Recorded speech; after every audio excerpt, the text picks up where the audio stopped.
So hello guys, कैसे हैं आप लोग। मेरा नाम है आर्यन बंसल और इस वीडियो से हम एक सीरीज स्टार्ट करने वाले हैं जिसमें मैं आपको top business related and startup related terms को एक्सप्लेन करने वाला हूं जो कि हर एक एस्पायरिंग एंटरप्रेन्योर को पता होने चाहिए just to start his startup.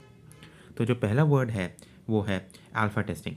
तो अल्फ़ा टेस्टिंग का मतलब होता है कि जब भी आप कोई प्रोडक्ट या सर्विस लॉन्च करते हैं तो उसको सबसे पहले जो टीम मेंबर्स हैं या फिर जो कंपनी के मेंबर्स हैं उसे ट्राई करते हैं जस्ट टू इंश्योर सेफ्टी। जो नेक्स्ट टर्म है वो है बीटा टेस्टिंग। बीटा टेस्टिंग इसका अगला स्टेप होता है जिसमें जो प्रोडक्ट या सर्विस होती है वो डायरेक्ट कस्टमर्स के लिए अवेलेबल की जाती है। फ्रेंड्स, जो तीसरा स्टार्टअप रिलेटेड टर्म है वो एक बहुत ही इंपॉर्टेंट टर्म है जिसको हम कहते हैं MVP। MVP का मतलब होता है मिनिमम वायबल प्रोडक्ट, जिसका मतलब होता है कि जो आपका प्रोटोटाइप होता है या फिर जो एकदम बेसिक फॉर्म प्रोडक्ट या सर्विस होता है उसको हम MVP बोलते हैं, जो कि आप कस्टमर्स को स्टार्टिंग में प्रोवाइड करते हैं।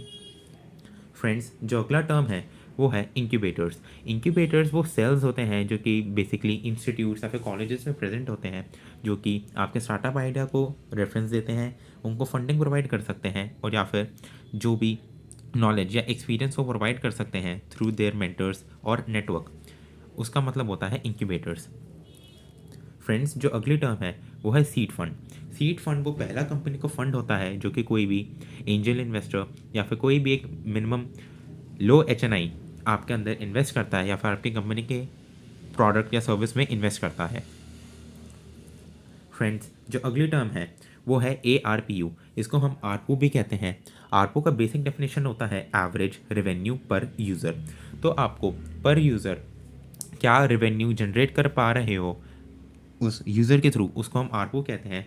इसका जनरल जो फॉर्मूला होता है that is the total revenue that a company is showing divided by the total number of users. Friends, जो अगला टर्म है वो है कैप टेबल।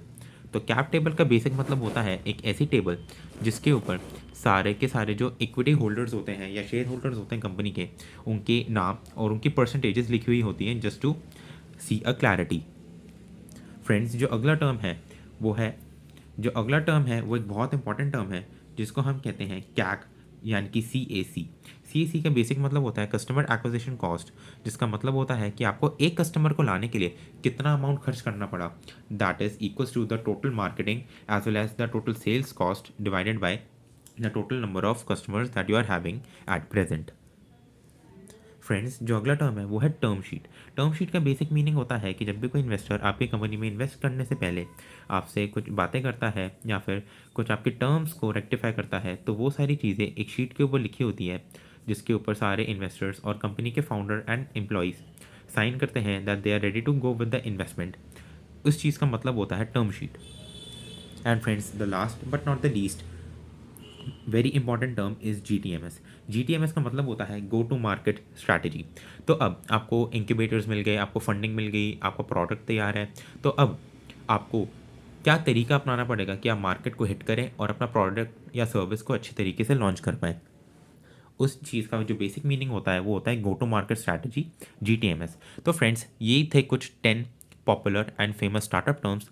हम और भी आने वाले स्टार्टअप टर्म्स के बारे में डिस्कस करेंगे और ये सीरीज़ कंटिन्यू रहती रहेगी अनटिल एंड अनलेस आप अपना शो ना कर पाए लव एंड अफेक्शन।